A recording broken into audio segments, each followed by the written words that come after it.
कृष्ण एका कही नथिले पाखेरे नदी कूଳରେ से बसी थिबा बेले कृष्ण को चरण हरिण भाबी की शिकारी मारिला तीरटा पादरे नेला का जीवन कला की पाप से क्षमा मागी की भूल बुझी की तापरे कृष्ण को शरीर जळै देला किंतु जेते भी जळैले हृदय ना जळे मांस नुह हाट अद्भुत धातुर धरिबो तादेरे बाजिले आलुओ ब्रह्म पदार्थ को बांधी की काठरे नदी रे भसेई देला ता साथरे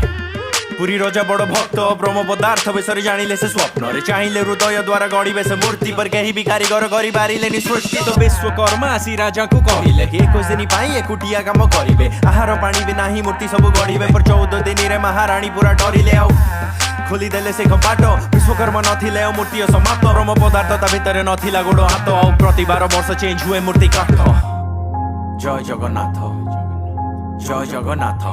जगत जय जगन्नाथ जगन्नाथ नाथ कालिया चका